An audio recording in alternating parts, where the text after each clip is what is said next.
Shoah ahora.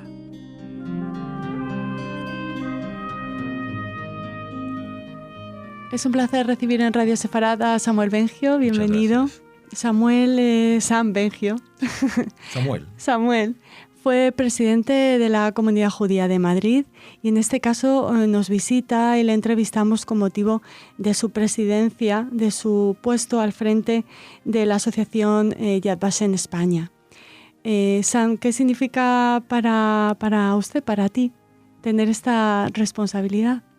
Primero, muchas gracias por recibirme y entrevistarme.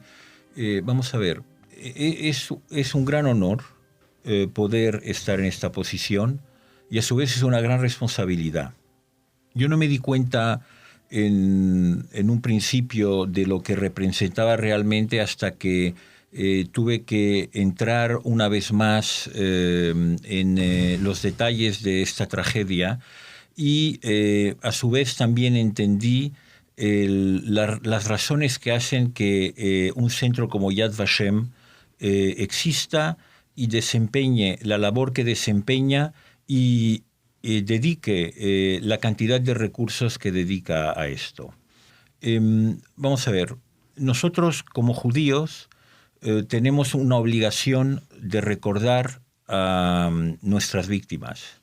En primer lugar, porque esas víctimas, desgraciadamente, ni tienen tumba, ni tienen urna, ni tienen no reposan en ningún sitio.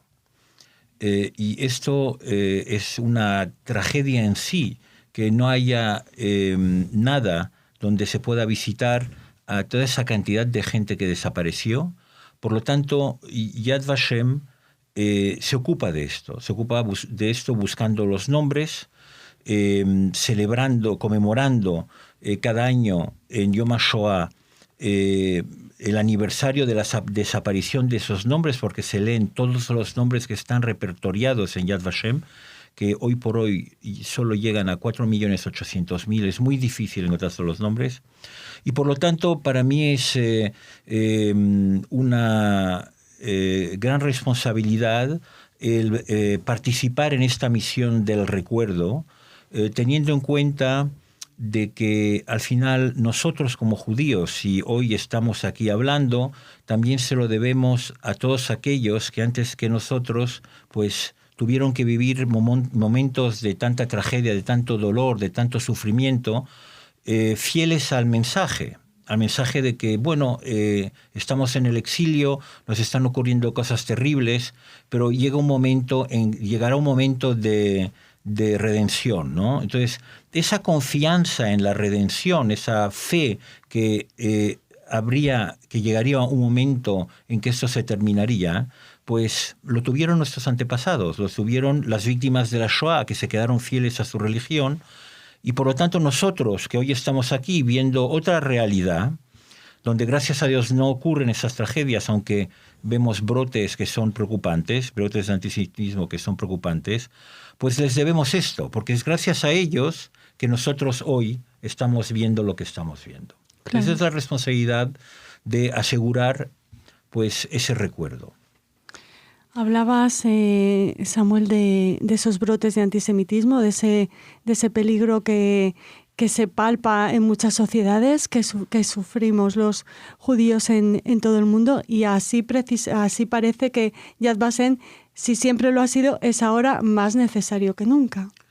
Pues sí, eso fue un descubrimiento de que una de las maneras de luchar contra el antisemitismo es justamente poder difundir el mensaje del centro Yad Vashem, tanto en la dimensión de los valores, es decir, qué valores fueron los que se usurparon, qué valores fueron los que se invirtieron, y ahora dar un par de ejemplos, si tenemos un momento, que hicieron que pues se legitimó el matar a judíos.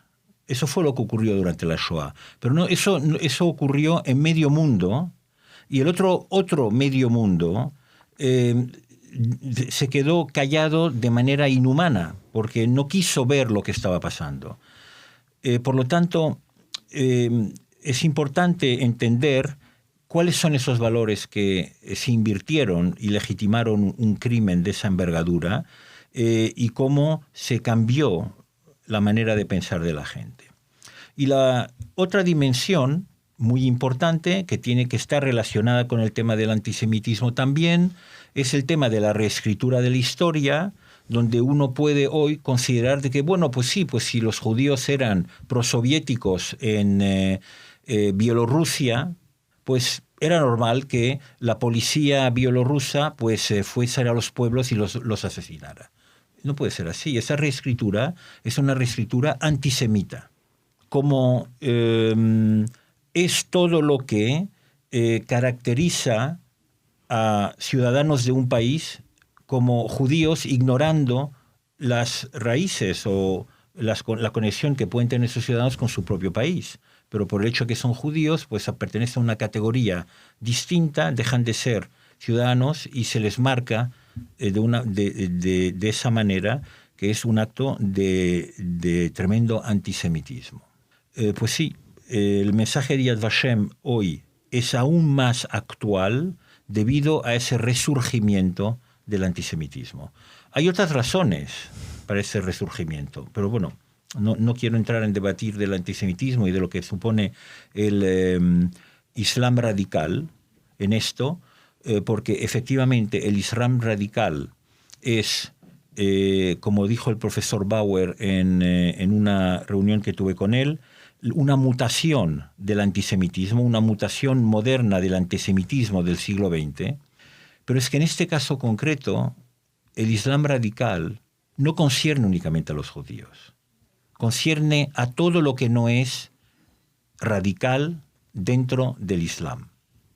Y eso es un elemento que todo el mundo, no judío, debe integrar y entender, porque apuntan hacia él también. ¿Qué pasa? Que nosotros, desgraciadamente, tenemos una larga historia de este tipo de acoso y de opresión y de persecución.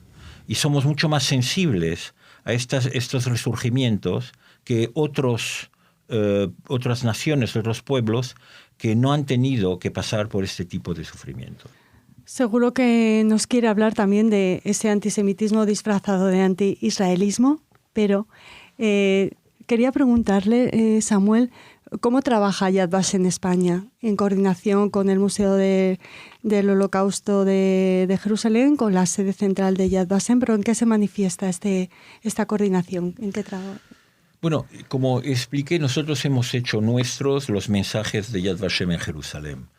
Y la manera en que los traemos a España, los aterrizamos a nivel nacional, es sobre tres dimensiones distintas.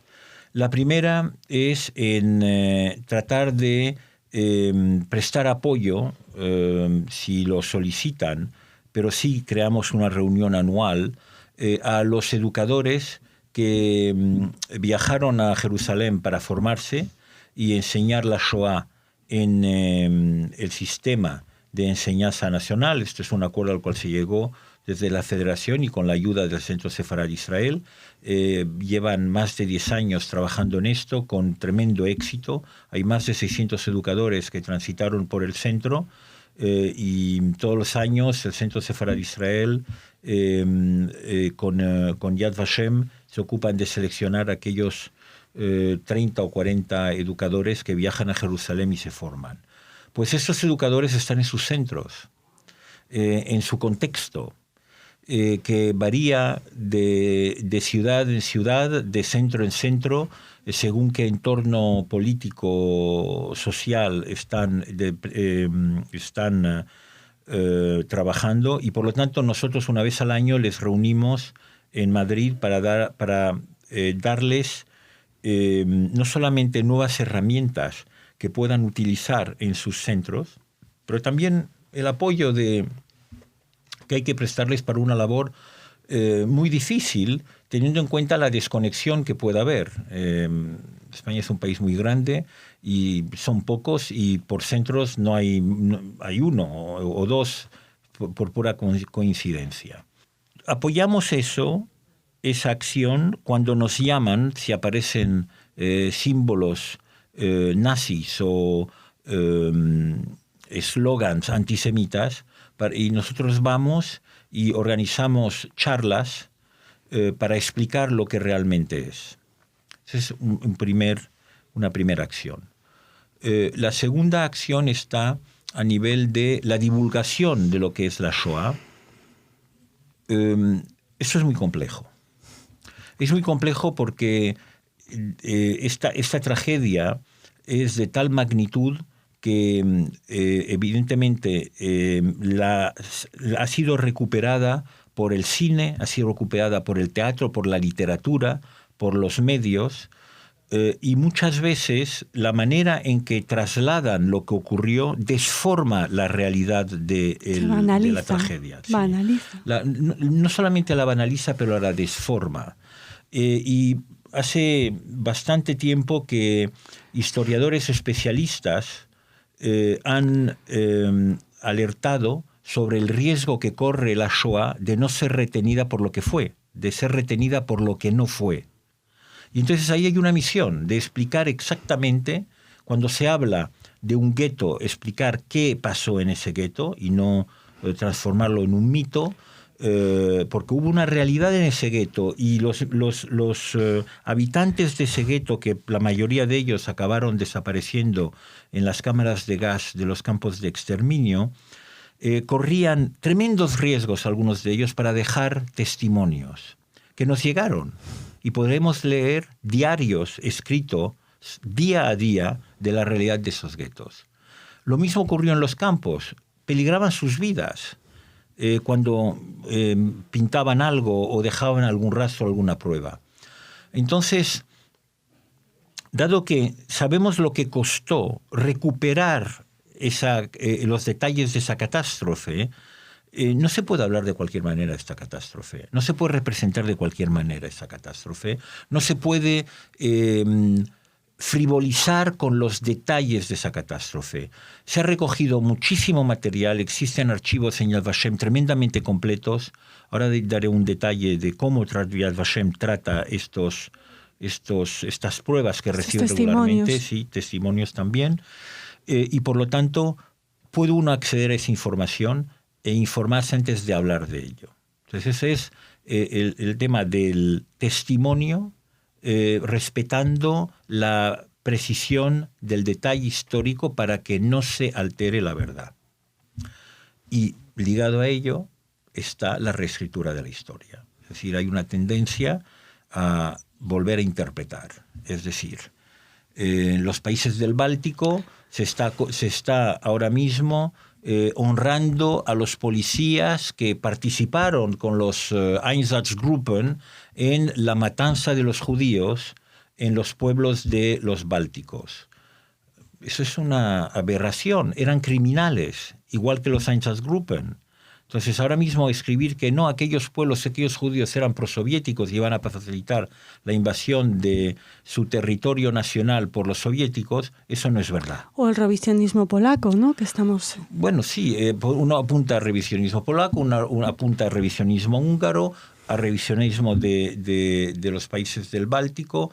Sí, a todos la palabra revisionismo es lo que significa, es revisar una determinada lectura para adaptarla a lo que uno quisiese que fuese la realidad. Desgraciadamente fue lo que fue, un crimen, un salvajismo sin límites, con una especie de crueldad que apuntaba esencialmente a los judíos sin nombre.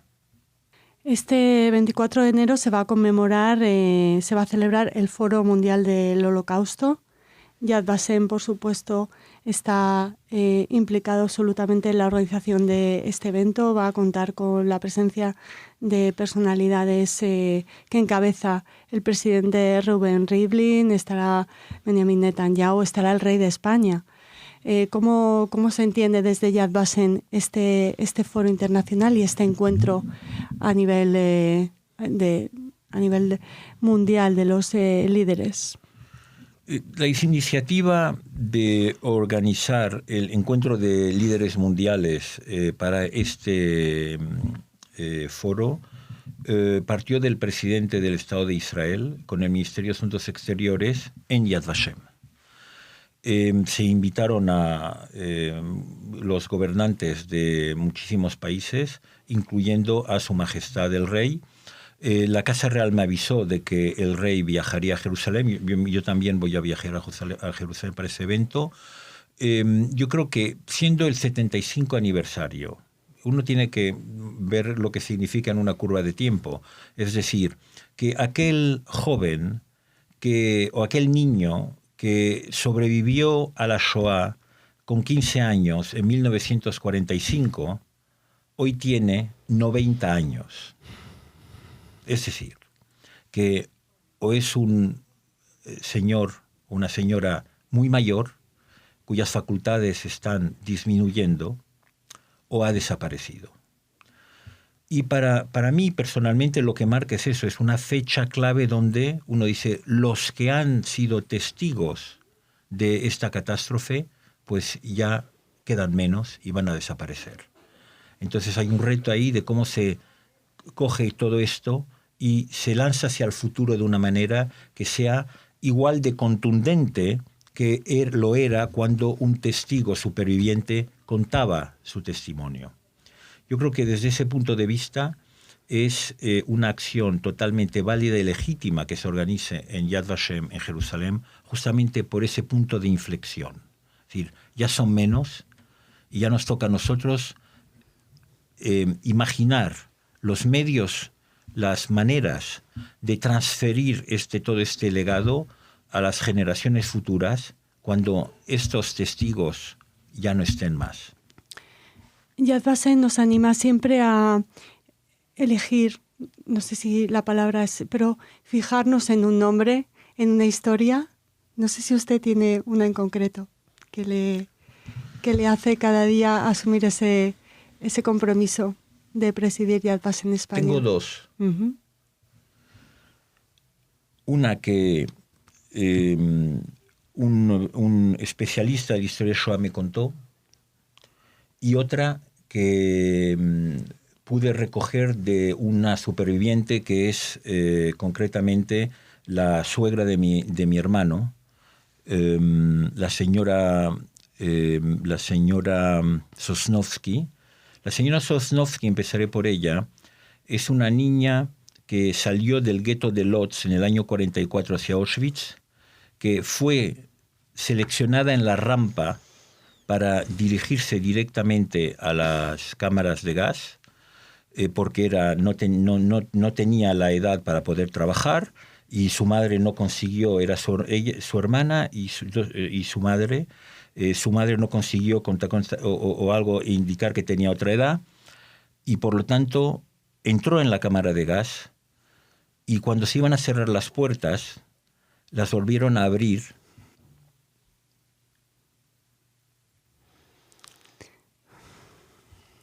para sacar a 10 niñitas con manos pequeñas que necesitaban en una fábrica de aparatos electrónicos. Entonces esta mujer, esa niña, pues fue a trabajar a esa fábrica, y de esa fábrica la llevaron, creo, a otro campo, hizo la marcha de la muerte, acabó reencontrándose con su hermana en, creo que es Bergen-Belsen, y acabó en un sanatorio sueco, pesando menos de unos 30 kilos, donde pasó varios años antes de volver a una vida normal. Entonces el testimonio de esta mujer es triple. La vida en el gueto, como niña, cómo pudieron comer en esa familia, porque aguantó casi hasta el final, dónde encontraba la comida para sobrevivir, como ella era una de las que encontraba esa comida y se la llevaba a su familia. ¿Qué esperaba cuando llegó a Auschwitz? ¿Cómo vivió esos momentos? ¿Qué hizo que saltó como un resorte para salir de esa cámara de gas? ¿Cómo vivió el resto de la guerra? ¿Y qué sintió cuando se volvió a encontrar? La marcha de la muerte fue algo que ella misma recuerda con muchísimo detalle. ¿Y qué sintió cuando su hermana dijo que para ella se había acabado? Su hermana decide no vivir más, la hermana mayor. No puede. Y ella decide seguir viviendo. Es un testimonio tremendo. Y luego hay una historia que quiero contar. En Polonia, después de la guerra, recogieron en un orfanato a niños supervivientes, niños y niñas. Y entre ellos había un niño que vivía en un pueblo no lejos de Varsovia, en un gueto, un pequeño gueto de un pueblo lejos de Varsovia, con su hermana y su madre. Y esto ocurrió casi un año antes de la liberación de los campos en Polonia. Y a un momento dado la madre tenía la convicción que una vez que les pidiesen a ellos de salir del gueto, sería para matarles. Y cogió a sus 2 hijos y les dijo que tenían que escaparse. Tenían que buscar el momento de escapar.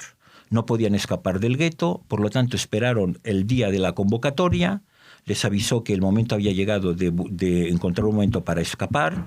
Cuando llegan al lugar de reunión, la madre les dice hay que ponerse a correr, y se ponen a correr los 3.